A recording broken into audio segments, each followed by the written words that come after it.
Well, good morning. Good morning. So this is Epiphany Sunday. Now, Epiphany actually celebrates in the Christian calendar, it celebrates the arrival of the wise men to come and bring their gifts to Jesus. So that's what this day celebrates. So I thought that what would make sense then for a morning like this is to bring a wise man to come and talk to you. This is my dad, Robert. Hi.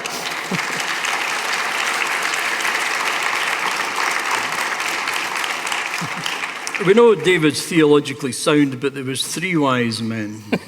So perhaps Bobby should have been here. Well, I wonder if by the end of this sermon, if people might think that 3 wise men are somewhere off stage, and we're going to have to play some other characters. You can be Joseph, I'll be Mary. Yeah. What you do in your own time, David, that's fine.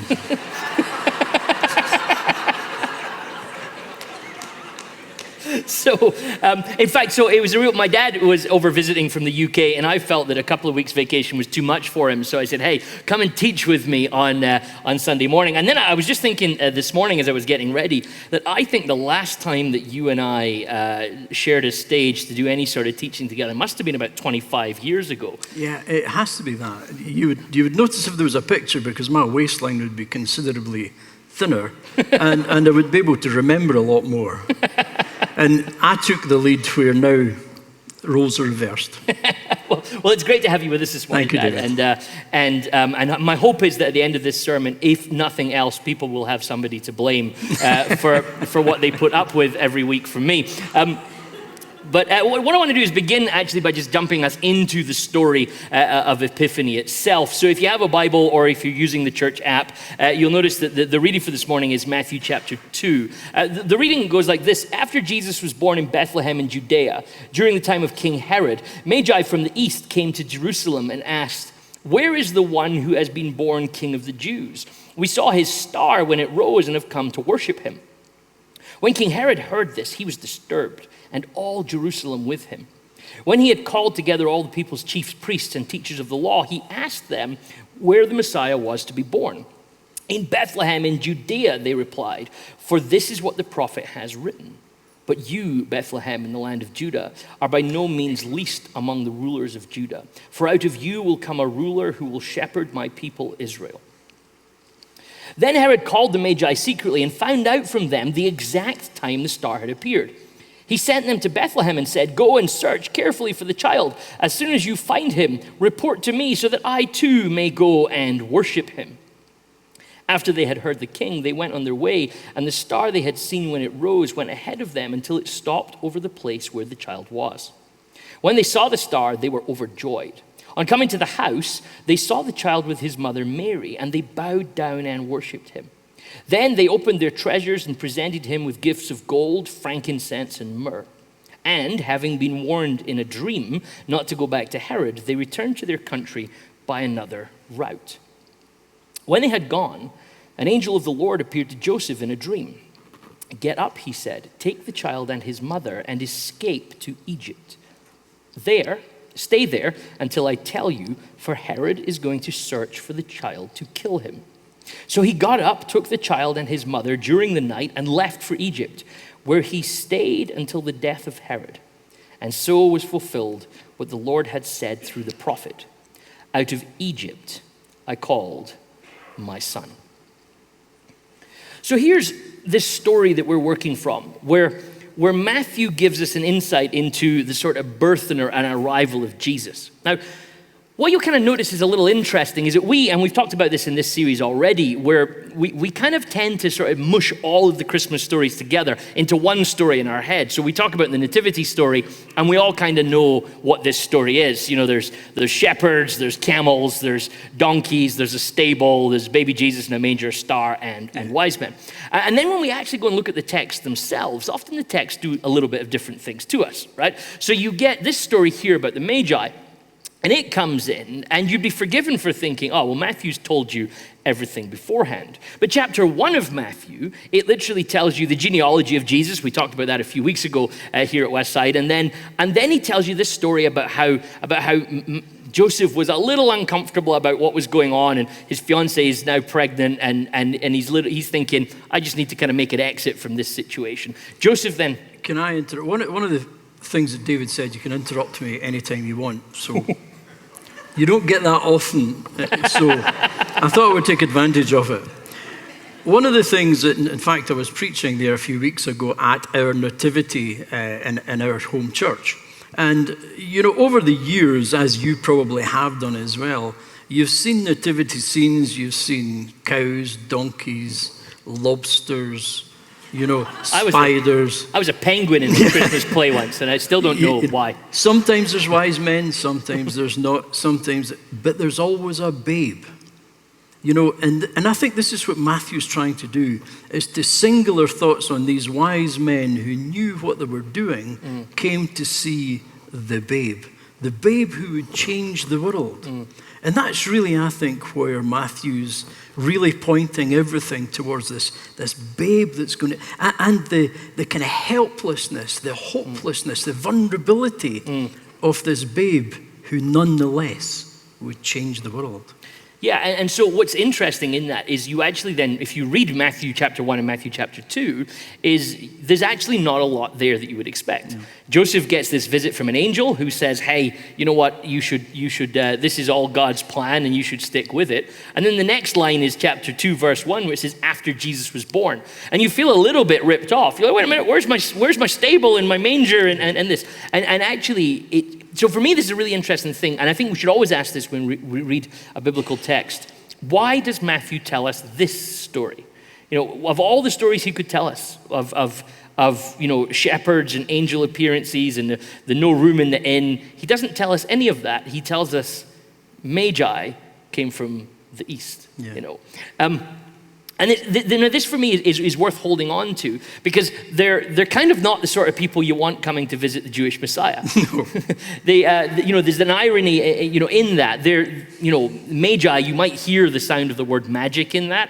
They're kind of magicians. Yes. They're astrologers. Yes. You know, if they were around today, they'd write horoscopes in local newspapers. You know, like these are not the people you expect turning up to visit Jesus, right? No, but don't you find, as you read the Bible and in life, it's sometimes the very opposite people you expect pointing people to Jesus. Yes.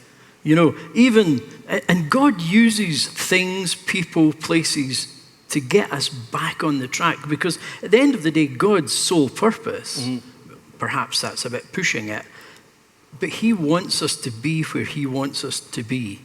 And sometimes even, you know, King Saul, remember when things were going wrong and King David was starting to rise, and his last final attempt, you know, was to go to the witch of Endor and say, you know, what's this all about? And what does the witch of Endor do? None other than raise Samuel. And Samuel says, it's over, pal. You know, so God has this amazing ability to use unexpected things and people to point to Jesus. And I think Matthew's doing this for us, because one of the things that Matthew wants to sort of subtly break for us is our boundary lines. Yeah. So you have these astrologers from the east who have somehow figured out from the stars that God's doing something in Bethlehem, and they've said, right, we've got to be there. You know, but of course they turn up to Bethlehem and to Jerusalem rather and think, well, we've got to go and find the king, and they turn up to Herod and they make this statement like, we're here to find the one who's born King of the Jews. Yeah, that must have, you know, we were reading this last night, David, not last night, a couple of nights before, and that must have scared the life out of him, because he was born King of the Jews, where Herod was an imposter. He had no lineage to be where he was. And here we've got these three wise men coming from the east to say, you may want to unpack that a little more, just to give you some help. Canadians don't relate to the notion of a leader of a country that they don't think is qualified. You know, unlike us in UK. Unlike us in the UK. You know. So you may just, you know, find that that's, you know. Yes. So here we've got this leader who, and all he wants to do now is kill him, because he's going to take his place. And the other thing that you know, we read in the text, as David read it, is that he was perturbed, and all of Jerusalem with him. Have you ever noticed how negativism grows like a wildfire?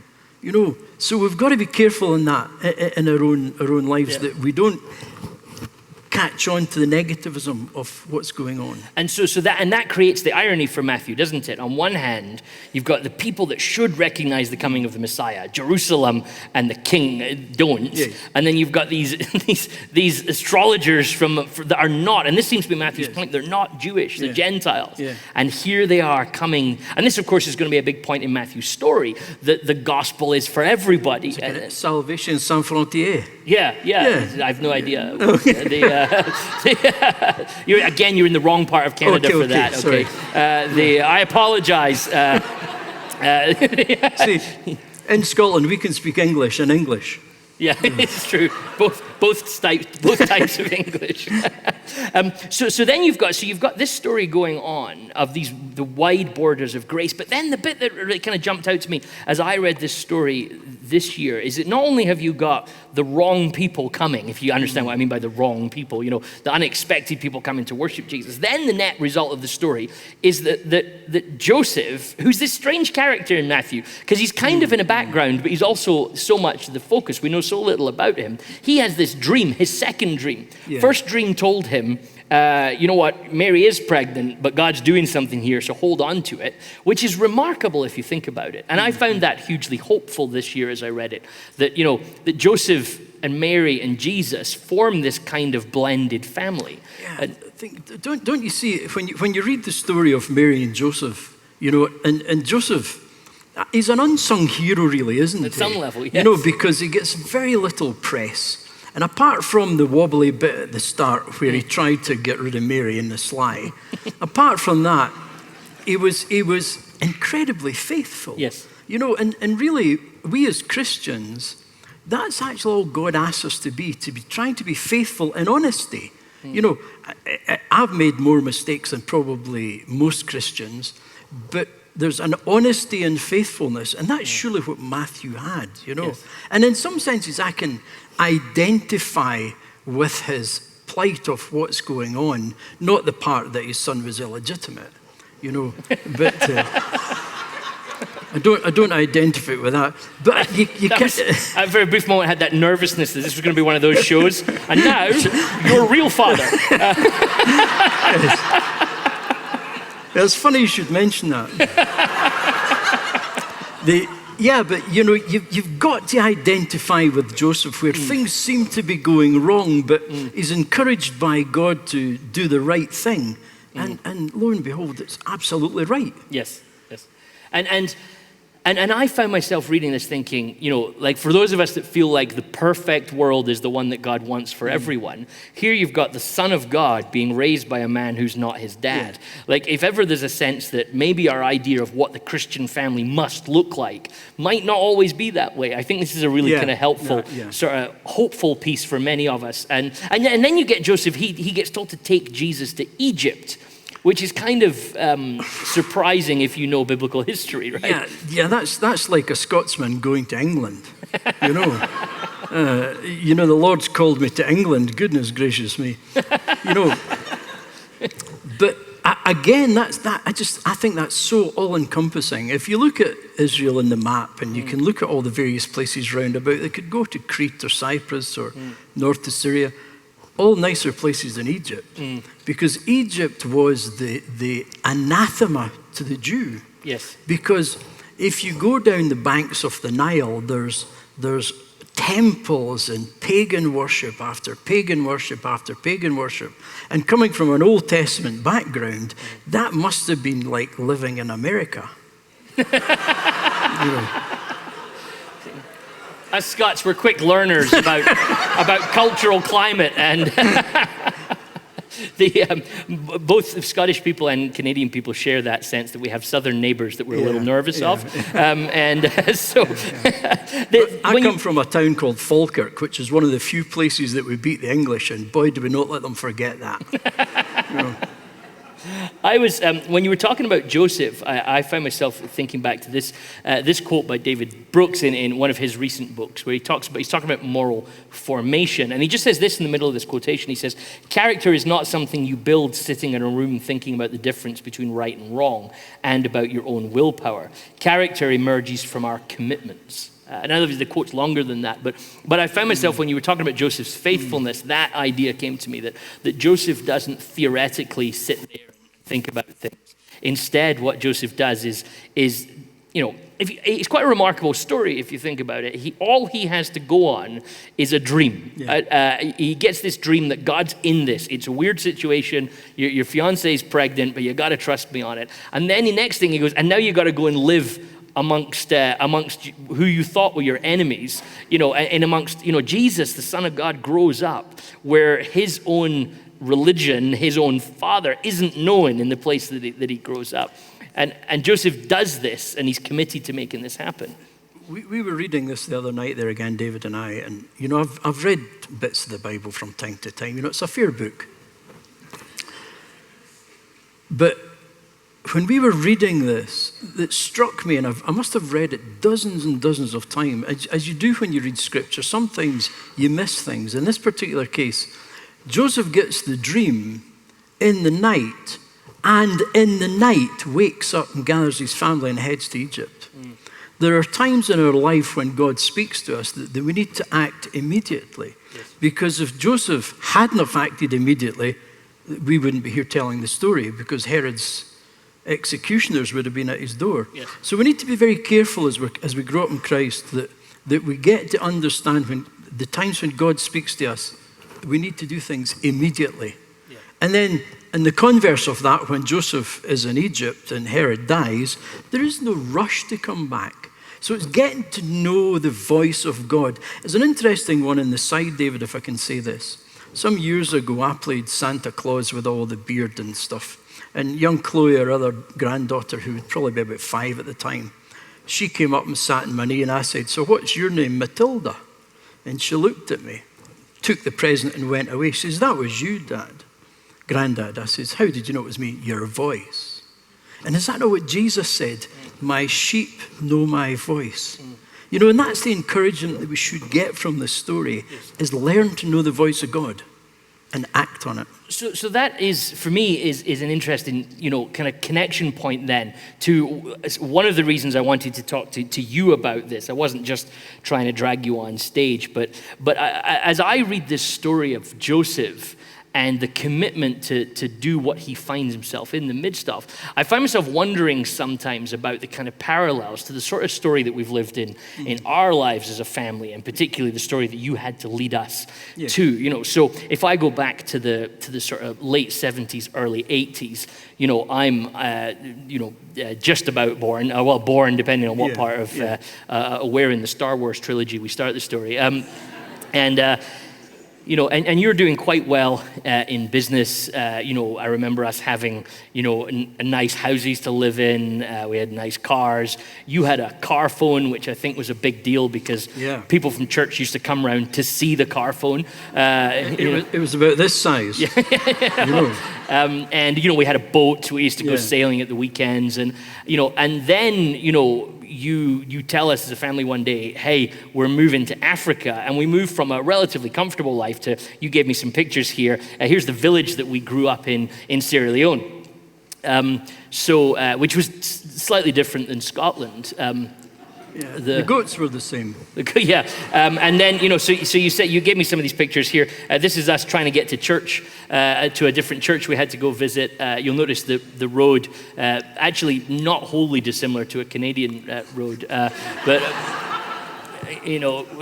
we're crossing this bridge here, and these guys are walking ahead to make sure the bridge is safe enough to drive the vehicle across. And the guys not only are looking at the bridge, they're guiding you. And when you drive it, when you come into an airport and you see the Batman bringing the jumbo in, he's an amateur. These guys were going, and if it was 2 inches that way, you were in the river. And then you gave me this picture of me walking to church one time, which I'm reticent to show. He's never lost his coolness. Well, you see, though, I would contest that based on the next picture that you gave me. He was always a habitual studier.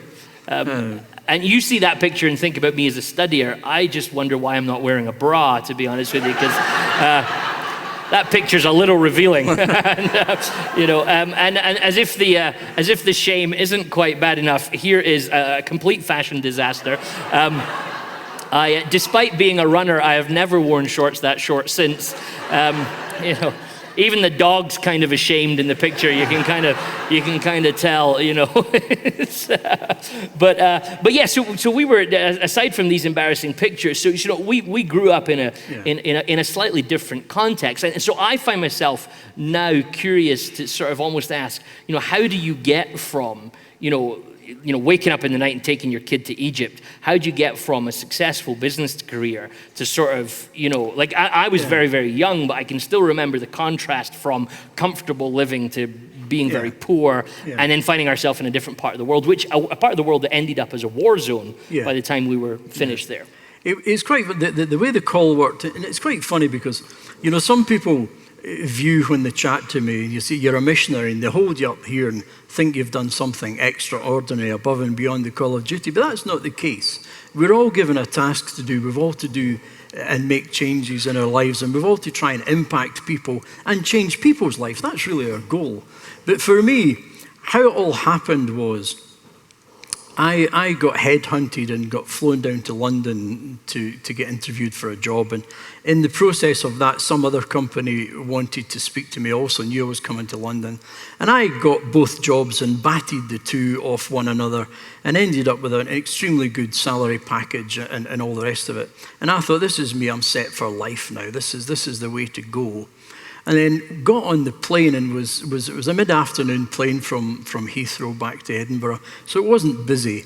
And I'm sitting in the plane, and you get that relaxed way. You think, I'm the man, And I was thinking, I've just been given this incredible package and a job that I have no idea how to do.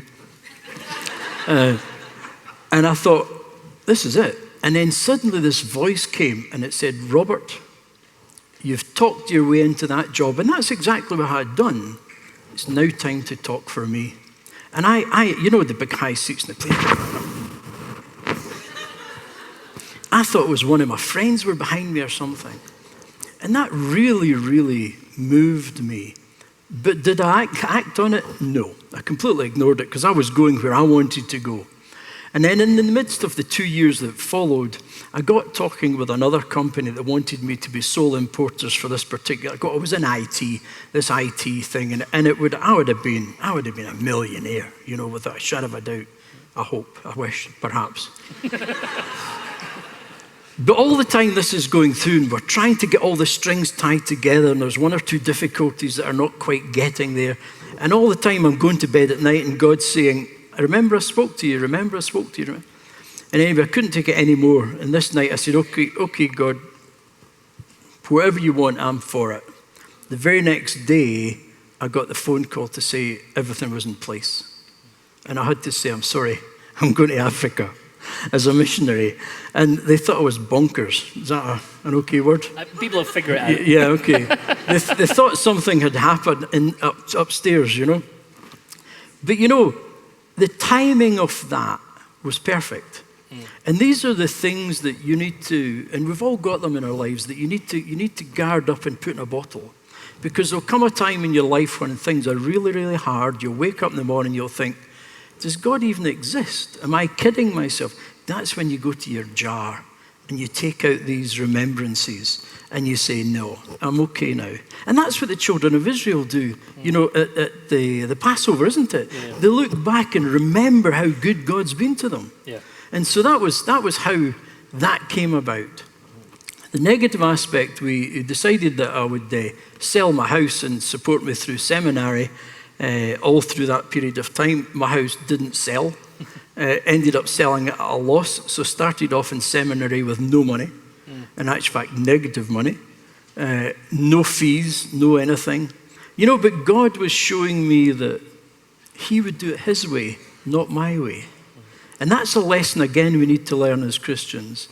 God's way is not necessarily our way.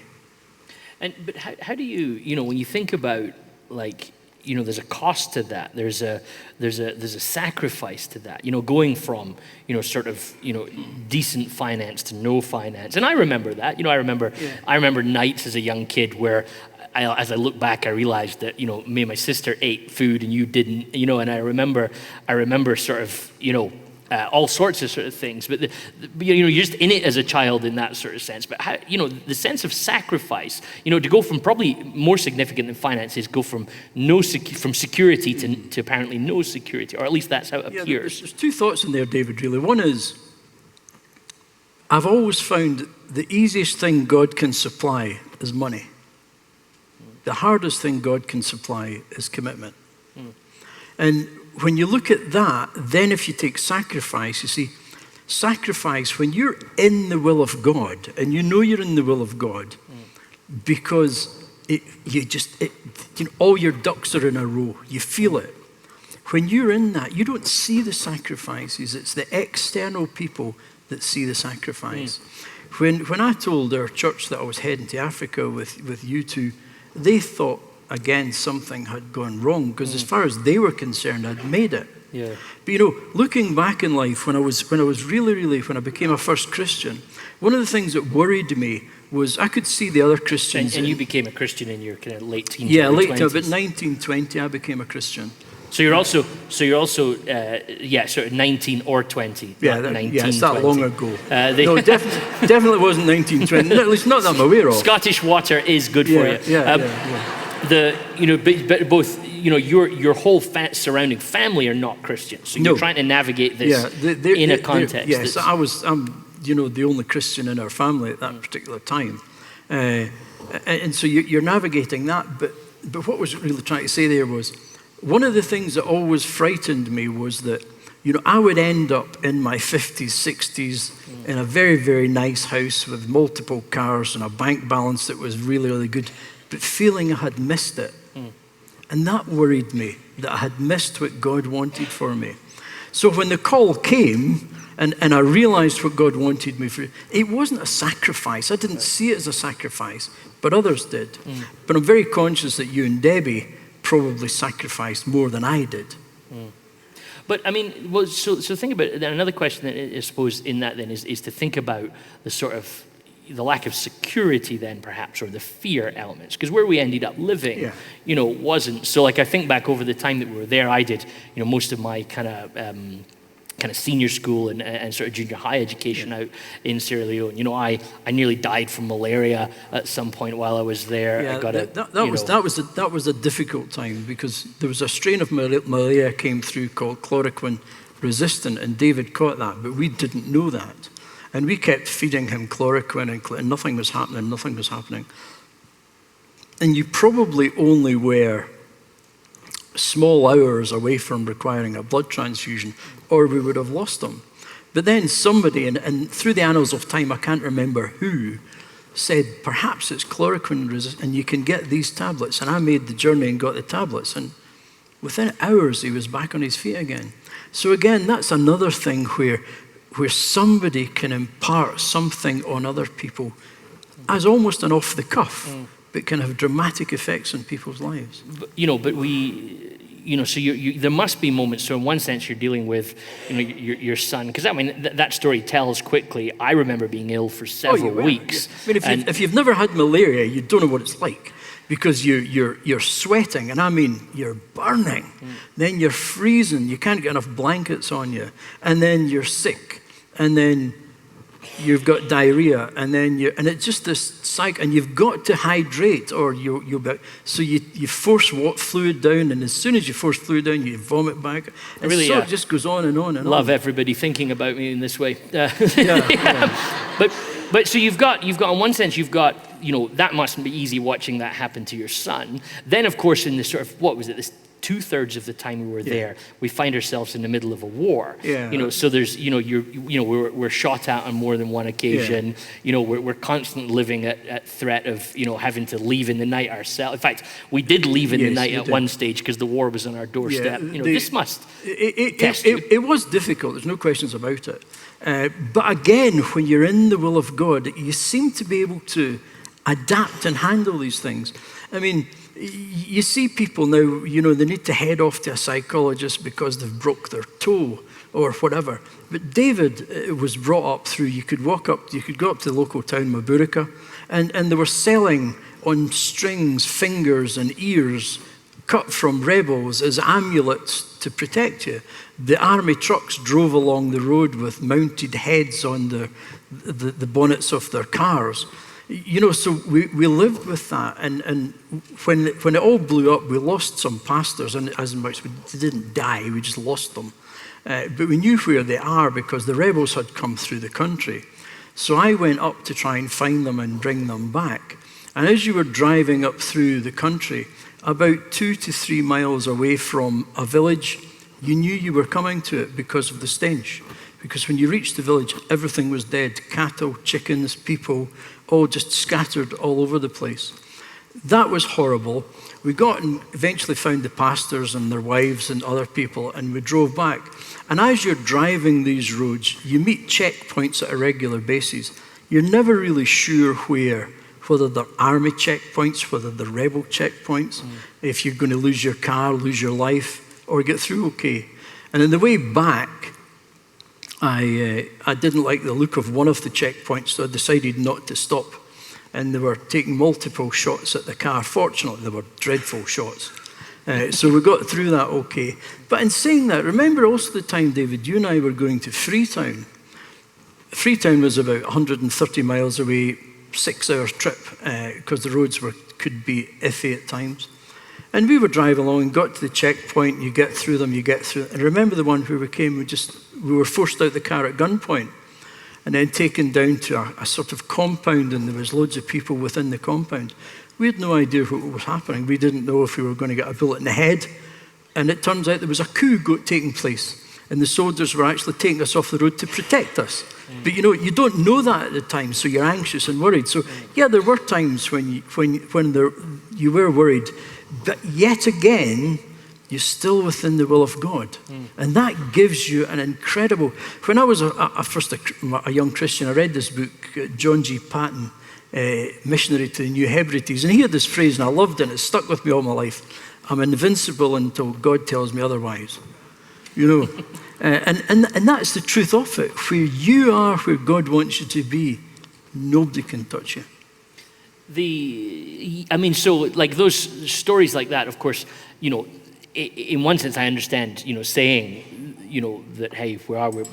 But for many of us, there's a sense of, like threat and terror when we hear stories like that. And as I hear you recount the stories, I wonder if maybe this is why I do need to see a psychologist on a regular basis nowadays. But maybe you guys are beginning to see some things come together. But then this connects then to another part of our conversation then, where I wanted to sort of phrase it, and I was thinking again about the Joseph story, and this question of what I call the denial of the ego. So somewhere in that process of having to say, okay, my agenda for life and what I want, and including therefore the impact and the security of my family, my friends, my certainties, I need to put that secondary to what it is that God's trying to do, in this particular situation. And that then creates, I think about this sense, the Magi turn up and says, we're here to see the one who's born King of the Jews. And then we see Jesus hanging on a cross at the end of Matthew's gospel as King of the Jews. And we start to see the sacrifices that are involved and the denial, but also at some level the culture of sacrifice that gets created. So you and I have talked recently about what happens when you bring us up in that sort of environment, which to me, I would say as a son, like I've had conversations with many people, who might even be in this room just now, that have said, well, why would you move from one part of the world to another part of the world just to work in a church context? And so for me, I feel like that was a culture that we developed almost growing up. This was within the range. I just tried to move somewhere a little safer. Really? You can die of frostbite here anytime. It's harder to dodge frostbite. That's it's a funny thing, but David was brought up all over the world, really, following me about most of the time. Now it's changed, and that's wonderful.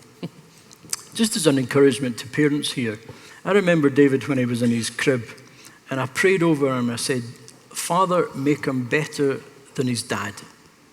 And that's where we have to be in life. Your kids have got to be better than you, or we're in a downward spiral. I'm still looking for that day.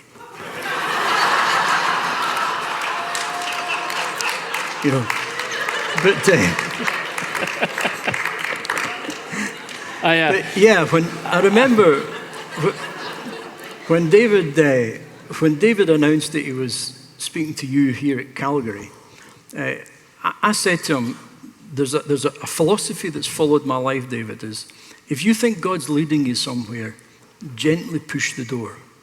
Don't batter it. Don't kick it in. Gently push it. And if it's the right door for you, it'll open. And if it's the wrong door, leave it alone, because it'll only bring grief. So when David said that he was thinking about Calgary, I says, push the door, David, and see what happens. And see if that's where God's leading you. And eventually, he came and you wanted him to be here. And he came up, and I remember the last day he came up with Lux and Laura came to Linda and I, and I'd done the fatherly thing, let's pray and send you on your way rejoicing. As soon as he was in the car, I broke down. It was, in a good Scottish phrase, I was howling and greeting. For days, Linda thought I was having a breakdown, I'm quite sure. But that was the pain that I felt for your son going. And then when David and I were chatting about this, it made me realize that, the Father, as in Father, Son, Holy Spirit, never gets a look in here. Can you imagine the pain that I felt, David coming? How must the Father have felt sending the Son? He must have been breaking his heart, And that allowed me to feel some of the pain that it cost us to be here today through Jesus Christ. I mean, I immediately find myself thinking about the Christmas hymn of all Christmas hymns in Philippians 2, where you see this sense of the descent, that Jesus kind of, the road to the cross takes him away from the Father. And it strikes me that there's a sense in which the call of God brings us into a sacrificial life, regardless of what we try and do. Everybody's sacrifice will look different, but and I find, like for me, we were chatting and I was just sort of thinking about stuff, I found myself drawn to a piece of writing that you introduced me to, years before, Dietrich Bonhoeffer's The Cost of Discipleship. And this amazing quote, which we won't read all of, but it just says, grace is costly because it calls us to follow, and it's grace because it calls us to follow Jesus Christ. It's costly because it costs a man his life, and it's grace because it gives a man the only true life.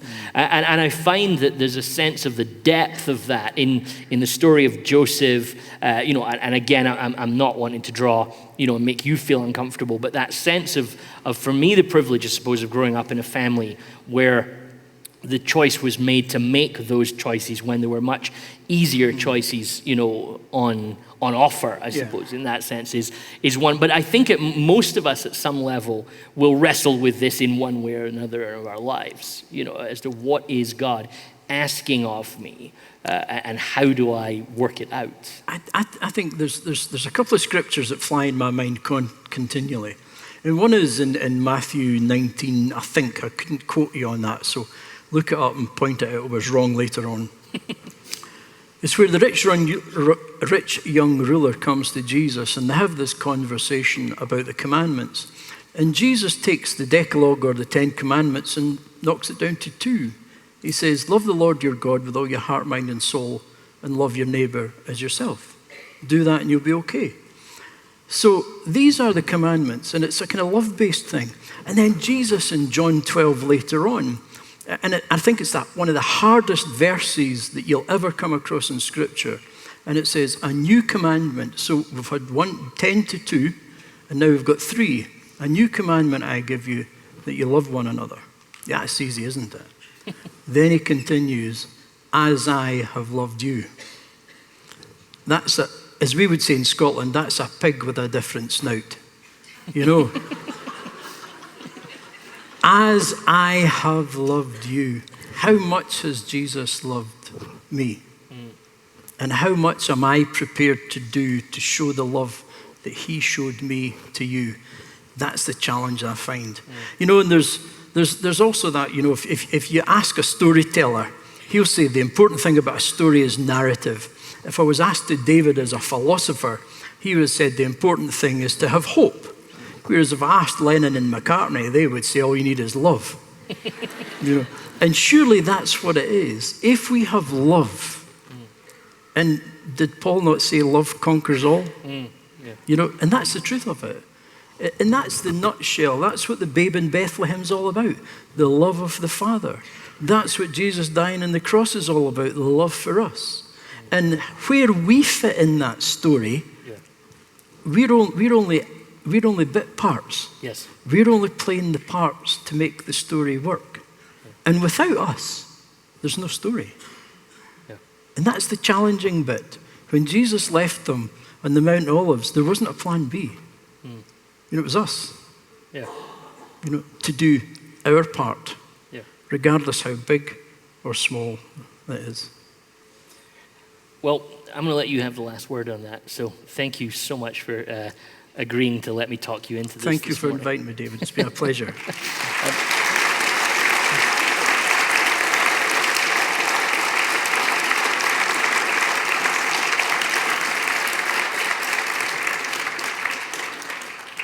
So perhaps the kind of beautiful thing by way of benediction today is just to think about that what happened once upon a time in Bethlehem was much bigger than everybody realized. And it was for the wrong people and the right people. And the people close up could miss it. But then whether it's, you know, wise men from the east, rebels with guns in Sierra Leone, an IT guy that followed the call of God, a group of people in Calgary, there's this beautiful sense that the revelation, the epiphany of Jesus can change things for us. So may that be your Christmas story and your 2020 story as well. And may God's grace and peace be with you this week. Amen. God bless.